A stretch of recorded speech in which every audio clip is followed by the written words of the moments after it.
Tilmant est un laboratoire pharmaceutique qui se trouve à Bayonville, un laboratoire qui emploie 200 personnes et qui a la particularité d'être spécialisé en phytothérapie, les médicaments et les préparations à base de plantes. Le respect de l'environnement, c'est primordial chez nous.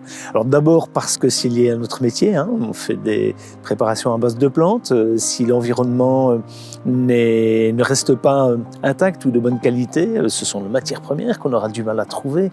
Au quotidien, on essaye d'avoir le moindre impact possible sur l'environnement. Lorsqu'un nouveau collaborateur arrive au sein de l'entreprise, il reçoit toujours une formation d'entrée en matière, donc découvrir exactement ce qu'on fait dans la société, mais également le côté environnemental est toujours représenté.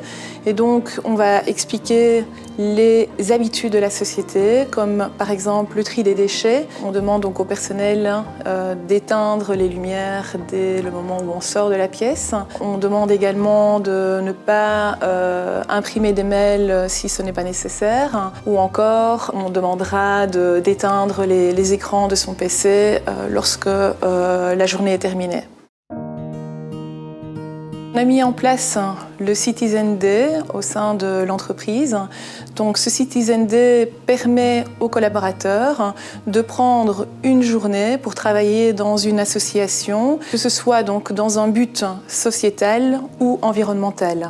Donc récemment, avec les intempéries, beaucoup de collaborateurs ont demandé à travailler pour le nettoyage des berges dans leur commune, par exemple. Ensuite, au niveau quotidien, il faut souvent, au niveau du personnel, redire certaines choses. Donc il y a beaucoup de petits panneaux à gauche, à droite. C'est important d'appliquer le personnel. On a fait un atelier zéro déchet qui a été très apprécié par tous, durant lequel on a fabriqué de la poudre à lessiver.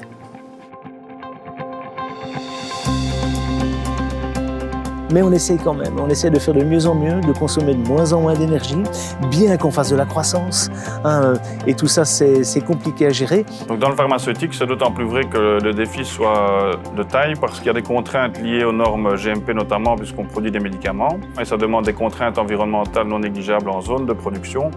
Et ces contraintes sont énergivores. Notre objectif, d'ici 2030, c'est d'être autonome électriquement, c'est-à-dire de produire nous-mêmes toute l'électricité que nous allons consommer avec de l'éolien et du photovoltaïque et avec, bien sûr, des solutions de stockage.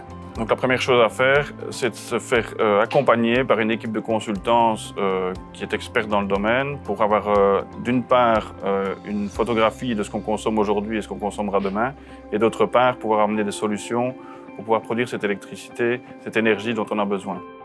Cette équipe de consultance, elle va nous aider également dans l'élaboration du nouveau bâtiment logistique pour avoir un bâtiment qui soit autonome énergétiquement et neutre en carbone.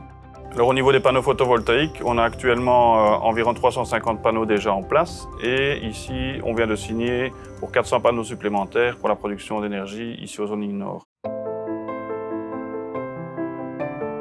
Ce projet d'autonomie énergétique, il ne faut pas croire qu'il va être économique.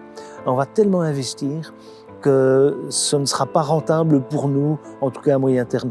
Mais ce sera un investissement rentable pour l'humanité et c'est ça qui est important. Je pense que cette autonomie énergétique, chacun devrait avoir en présence d'esprit ce genre de démarche pour pouvoir aussi être conscientisé par rapport à la production et à la consommation et pouvoir soi-même accomplir sa petite pierre à l'édifice pour montrer qu'on peut quand même pouvoir tirer à profit des énergies renouvelables sur place. Comme on est une entreprise qui n'est pas cotée en bourse, qui ne laissera jamais entrer des investisseurs externes, on n'aura jamais d'énormes capitaux. Or, nos ambitions environnementales ont un coût et nécessiteront des moyens économiques, des moyens financiers qu'on va devoir générer nous-mêmes. Et ça donne du sens à la croissance. Ce qui compte, c'est de participer à l'effort que les hommes doivent absolument faire pour limiter le réchauffement climatique.